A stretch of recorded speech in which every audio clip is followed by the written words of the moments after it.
tema. Jaz vas vse lepo pozdravljam na tem seminarju. Sicer ne vem, ali ne bom vesela, da vas je to prišlo, ali ne bom slabe volje. Vesela sem zato, ker se upam, da boste kaj pametnega in koristnega zvedeli. Slabe volje sem pa zato, ker to pomeni, da se je verjetno za vas v to spremenjeno davčno zakonodajo, ali so se vam vsaj vprašanja pojavila, lahko pa tudi, da so se vam v bistvu položaj slabša. Ta seminar smo organizirali Društvo novinarjev Slovenije, Sindikat novinarjev Slovenije, Društvo asociacija in Odprta zbornica za sodobno umetnost. Organizirali smo ga zato, ker smo tlele mi trije s pomočjo računovodki in en mesec tiščali skupaj glave in imeli 100 podvprašanj in po enem mestu smo približno dešifrirali, kaj se nam je zgodilo oziroma kaj se je samo zaposlenim kulturnikom in novinarjem zgodilo in smo ocenili, da nam vsem, ki smo toliko časa porabili, za vas je to verjetno še toliko težji, zato smo ta seminar se odločili organizirati. Zdaj pa ne bom vsakega posebej predstavljala, ampak ga bom kar tako že v vsebinski povezavi. Andrej Srakar je pripravil eno odlično analizo učinkov te zakonodaje na celotno populacijo na podlagi realnih podatkov. Se pravi, realnih podatkov Ministrstva za kulturnike in DURS-a za samozaposlene novinarje, tako da to niso neke špekulacije, ampak to so resnične posledice teh sprememb, ki jih je država uvedla in to nam bo predstavil. Poleg tega bo pa predstavil tudi smiselno, kaj se je spremenilo in kaj to pomeni. Potem bo Mojca Pungarčar iz Art Servisa in tudi sicer samozaposlena na hitrco predstavlja, kakšne so zagate za kulturnike v tem trenutku. Nadaljevali bosta Jadranka Pelan in Barbara Krevk, one dve sta obe računovodkinji in vas bosta popeljali v svet vodenja knjig. Sicer tudi malo, kaj se bo spremenilo, tudi bomo se dotaknili tega, kaj za tiste, ki se boste odločili, da ostanete normiranci, kaj se je spremenilo, ker se tudi ene stvari so. Zato imamo tudi Gašperja Lubeja, ki je samozaposleni novinar in je normiranc in bo tukaj malo pomagal. Imamo tudi niso sicer fizično prisotni, ampak imamo njihove zapise samostojnih novinarjev, ki vodijo knjige in to, da vam bomo lahko predstavili, kjer stroške, ker tukaj moraš biti inovativen in iznajdljiv. Zato so svoje izkušnje nam povedali in vam jih bomo posredovali. In pa tudi Alenka Vidergar, ona je samozaposlena v kulturi, vodi knjige z bogatimi izkušnjami, vam bo tudi lahko pomagala pri tem, pri nasvetih, katere stroške lahko uveljavljate, kako vodite knjige in če se boste seveda za to odločili, potem, ko boste slišali,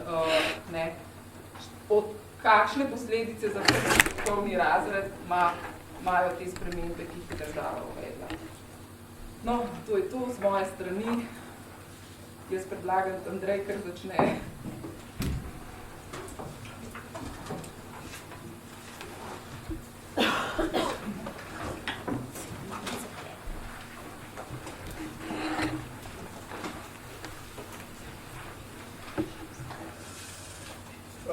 Dobar dan tudi v mojem imenu.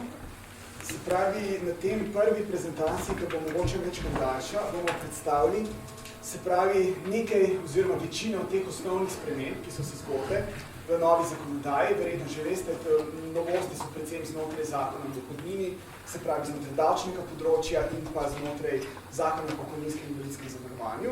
In potem bomo predstavili tudi to, kar je že Špela omenila, se pravi to študijo, predvsem učinke, dejansko to, kar smo zaračunali, učinki, ki bodo posledica teh sprememb v letih 2013, 2014 do 2018, ko se v bistvu ta ureditev nekje ustavi oziroma so učinki ustavi.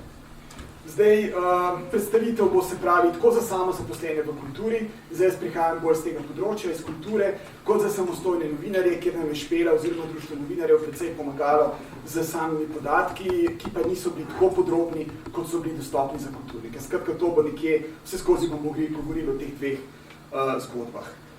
Tukaj je ena kratka tabela, ki smo vzeli iz enega prispevka, ki smo ga napravili za leto 2012, za eno konferenco, ki samo na kratko prikaže to zgodovino samozaposlenih v kulturi. Se pravi, od leta 1953 do 1974 se je govorilo o samostojnih umetnikih, do leta 1989 je bilo obdobje samoupravljanja, ko se je govorilo o samostojnih kulturnih delavcih. Po osamosvojitvi je od leta 1994 spet nov termin samostojni ustvarjalec na področju kulture in danes od leta 2002 se uporablja samozaposlen v kulturi. Vsi vemo, da kljub temu, da se ime spreminja, da ne bi se izboljševali pogoji, pa dejansko pogoji še zdaleč ni šel rožnati, kar bomo tudi prikazali.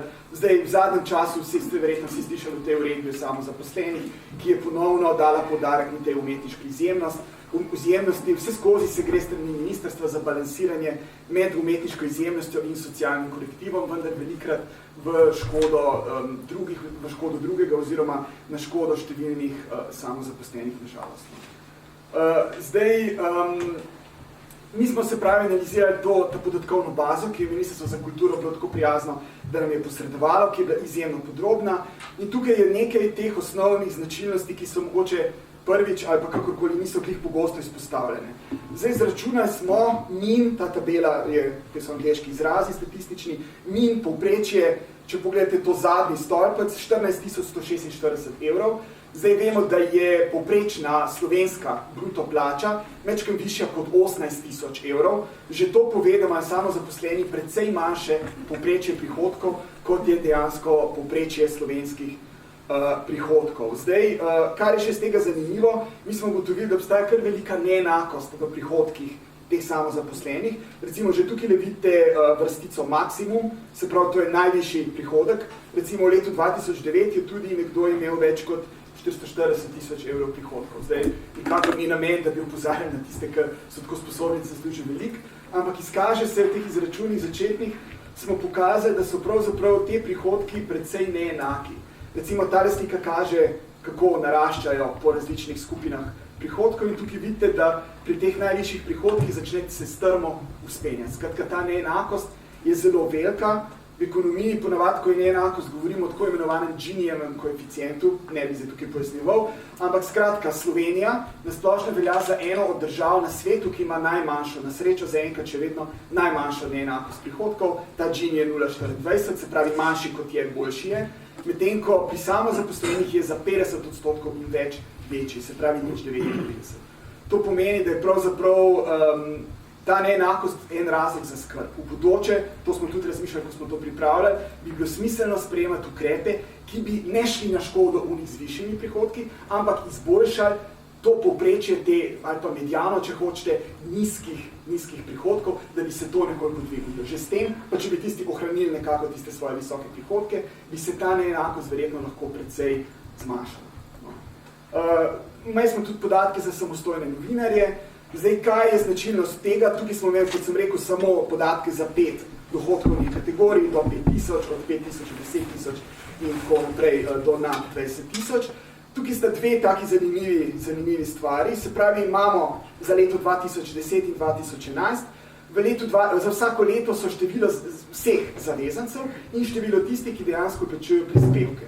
Dve stvari sta tukaj opazni. Prva je ta, da tale najnižji dohodkovni razred do 5.000 je zelo veliko število notri tistih, ki so zavezanci in zelo majhno število tistih, ki dejansko plačujejo prispevke. Se pravi, to je verjetno ena anomalija.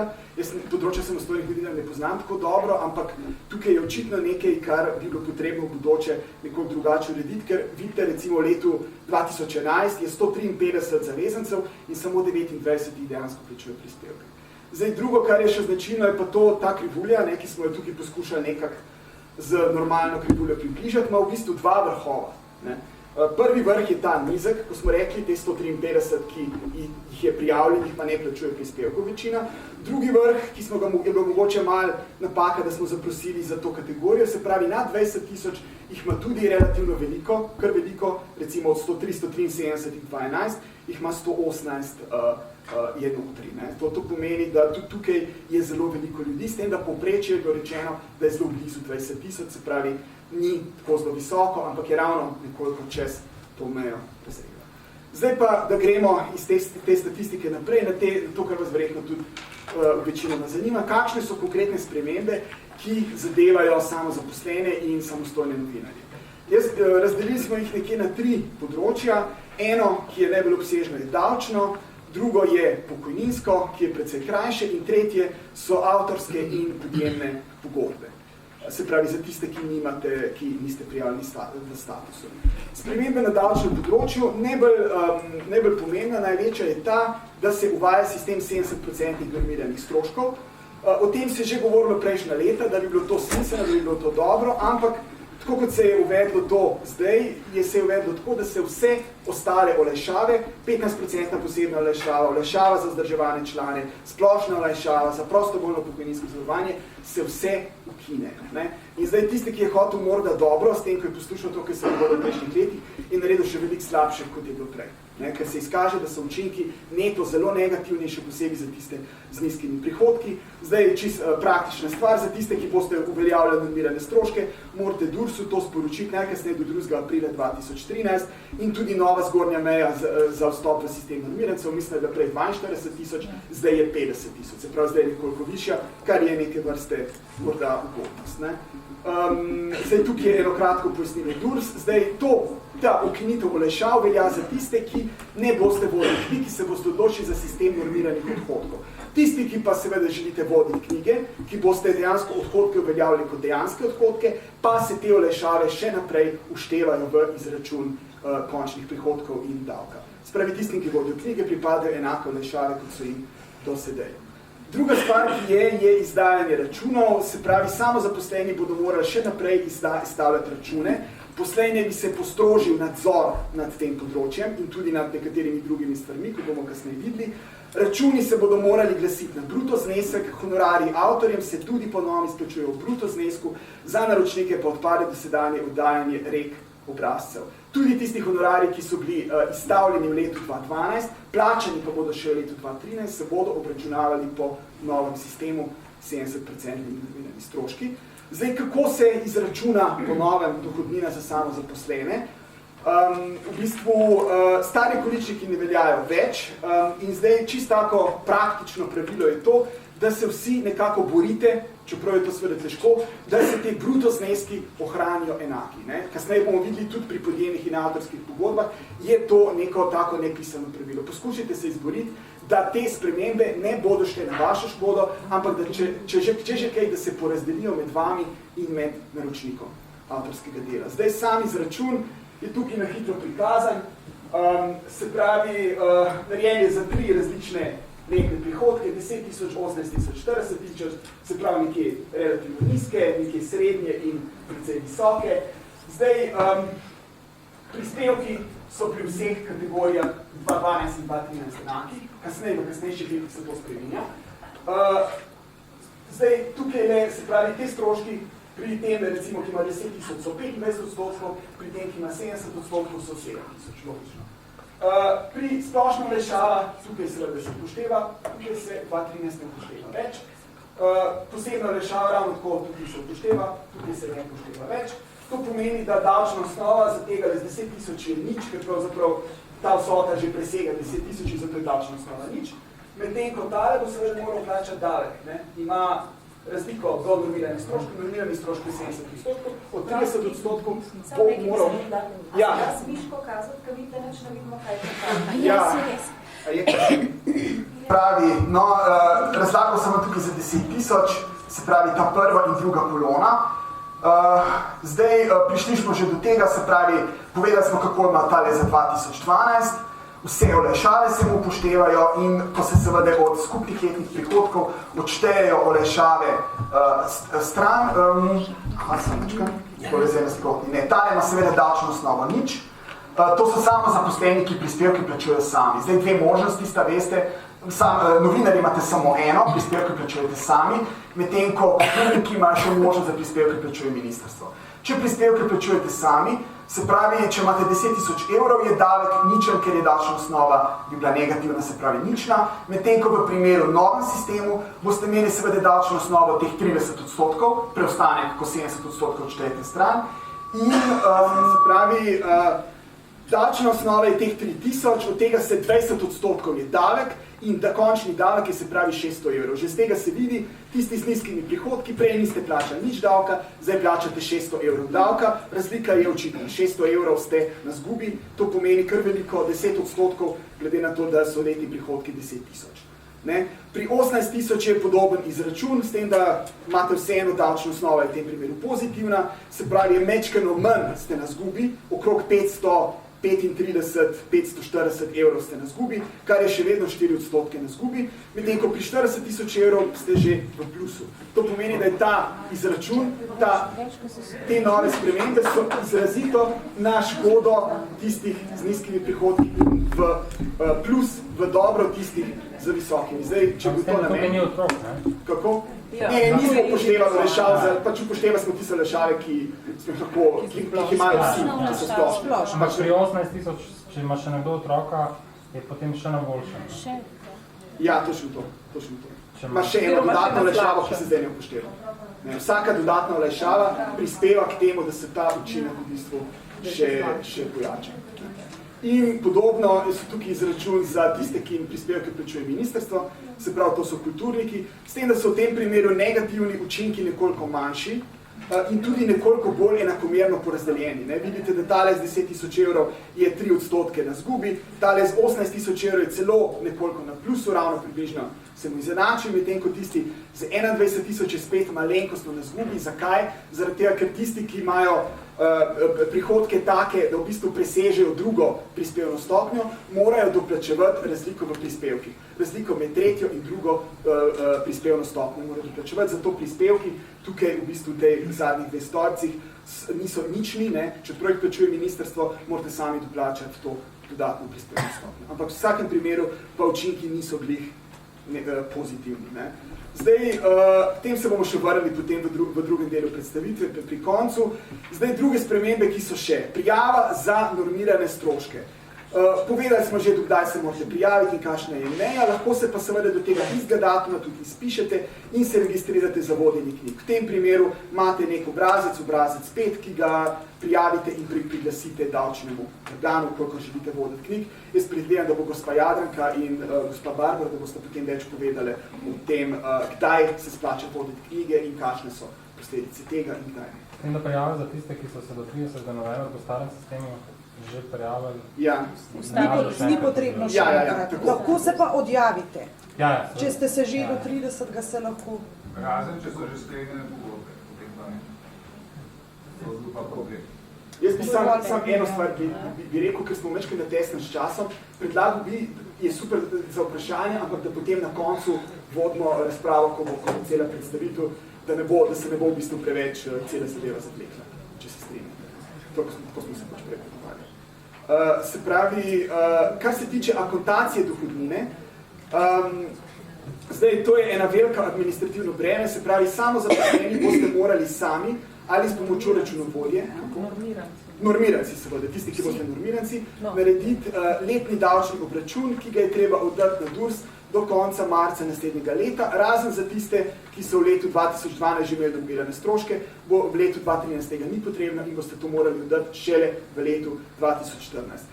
Pri izdelavi tega obračuna boste morali upoštevati vse izdane račune, ne glede na to, ali so plačani ali ne. To je še ena taka precej negativna stvar pri zakonu, ker v bistvu vemo, kakšna je plačilna nedisciplina v Sloveniji. To pomeni, da tudi če vam ne bo naročnik še plačal, boste vi kljub temu morali to vračunati v davčno, kar je ponovno v bistvu vam na škodo. Zdaj, kako se izračuna, kako napraviti ta izračun akontacije? Zdaj, najprej treba vedeti, če bo vaša letna obveznost, ki jo boste naračunali, večja od 400 evrov, boste plačevali mesečno, če bo manjša od 400 evrov, boste plačevali 3 mesečno.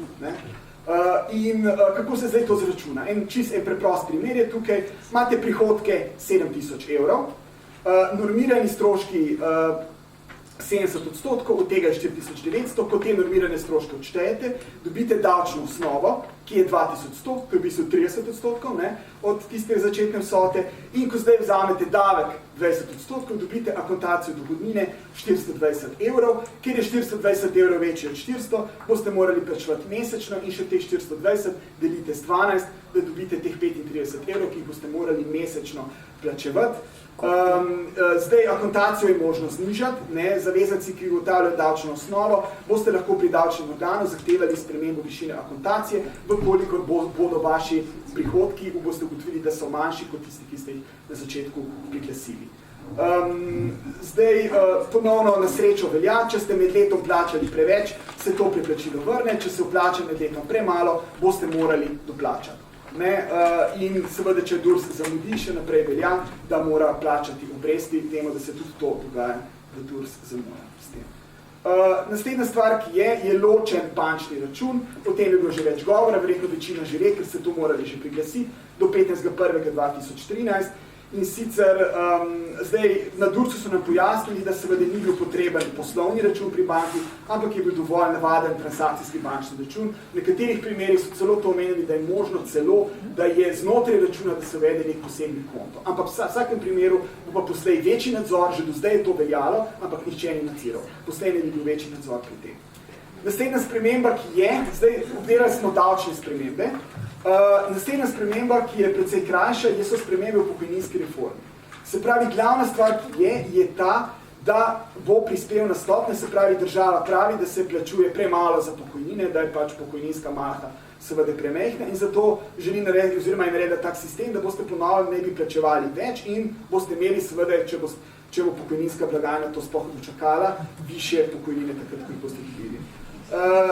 V letu, se pravi, zdaj kako to gre, prešli boste, do zdaj je bil tisti najnižji razred, s katerega ste plačevali, je bil minimalna osnova, zdaj te minimalne osnove ne bo več. V 2018 boste tisti, ki ste zdaj na minimalni plačevali pod tako imenovani najnižji, ki je pravzaprav realno druga po vrsti. Najnižja je zdaj minimalna, druga je pa tako imenovana najnižja. Prešlo se bo postopno, se pravi, osnovi v letu 2013 in 2014 boste še vedno minimalna plača, 2015 bo 54% povprečne plače, 2016 56%, 2017 58% in v letu 2018 in naprej 60% povprečne slovenske plače, tako kot je tudi zdaj velja v tem najnižjem razredu, po katerem se izračunava. Se pravi, to se bo precej povišalo in kasneje boste videli tudi učinke tega.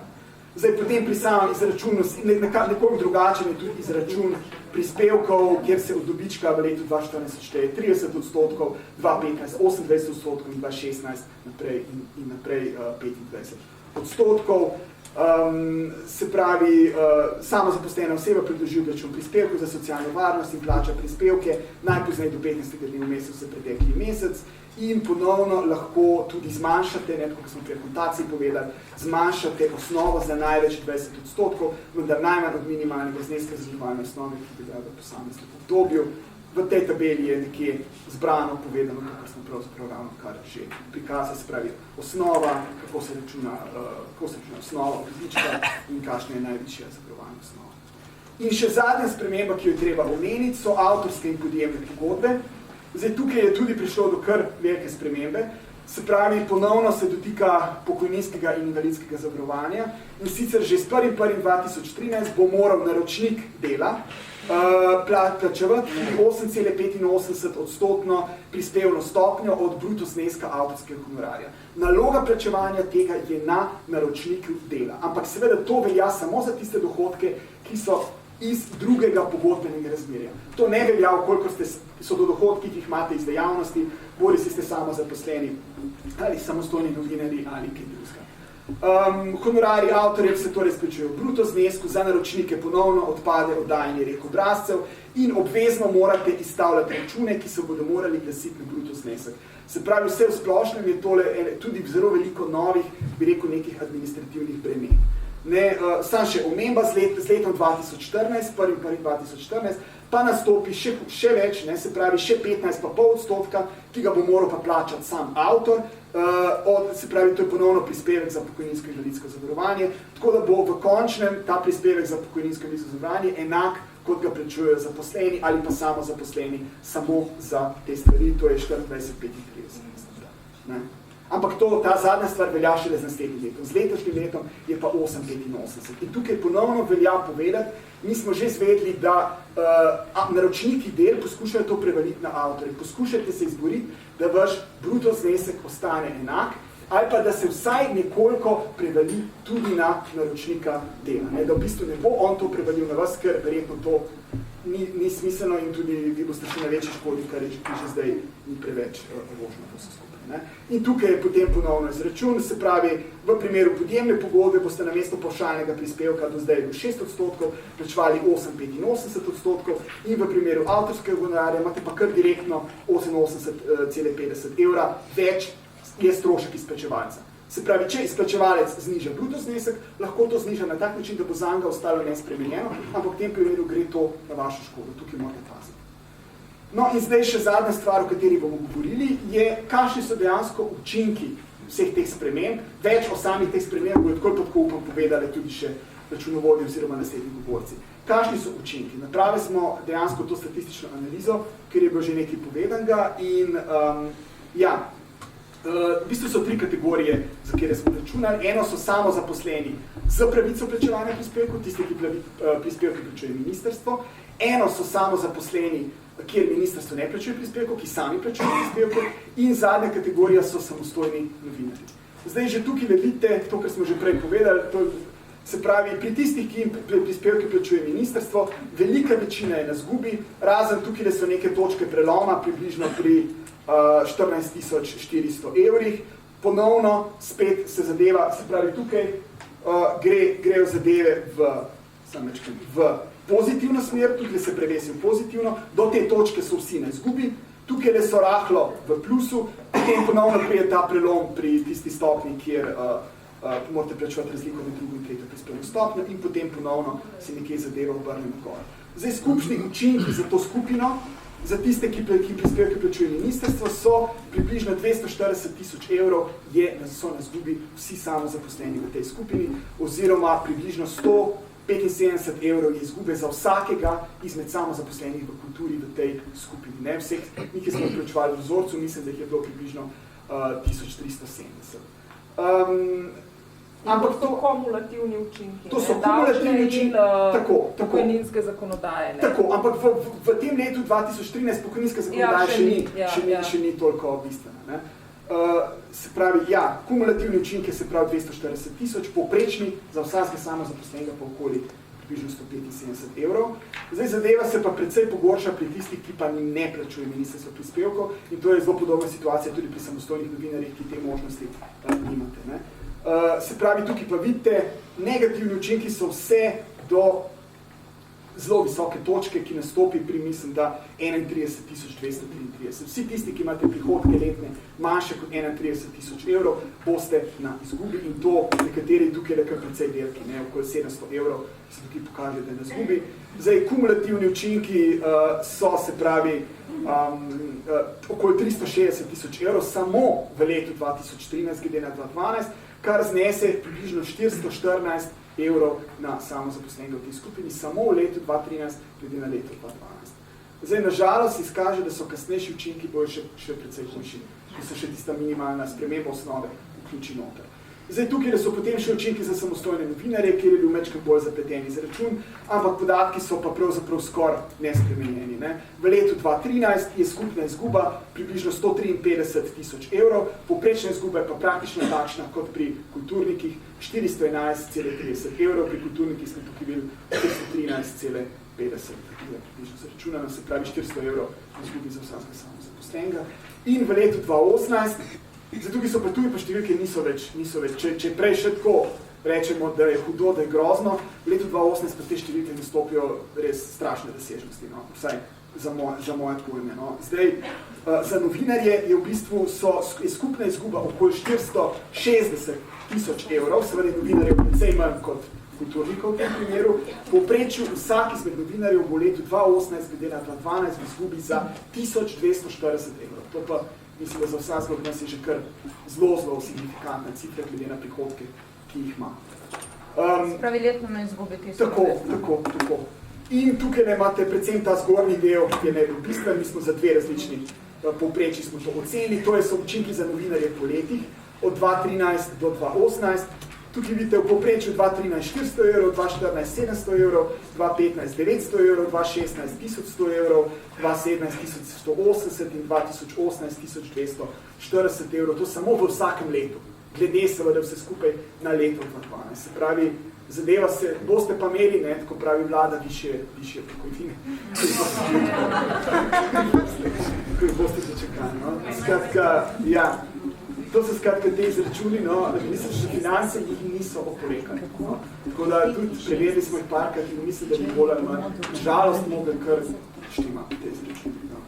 In zdaj... Zato naša šuba je dobiček v državo, ali ne? Ja, je. Dobiček za pokojninsko načelo. Prav si nehamo plačevati, pa bo imela država največjo izgubo. Tako. Ni pa največji dobiček, to je rešeno. Tako. To bo nažalost rezultat. Ne?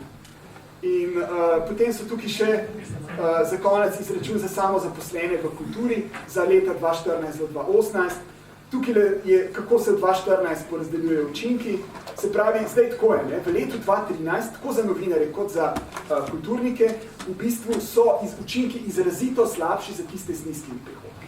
Zdaj, v višjih letih, od 2014 do 2018, ni več čistko. Ne? Se pravi, tudi tisti z višjimi prihodki bodo kar precej na zgubi. Ne? Tukaj se vidi, tele razredni 8, 9, 10, to so tisti z najvišjimi prihodki, 30% tistih z najvišjimi prihodki in so dejansko v absolutnem smislu največ na zgubi. Tudi do 2000 evrov so tisti z najvišjimi prispevki na zgubi, čeprav v odstotkih so te učinki približno enako porazdeljeni po vseh dohodkovnih skupinah.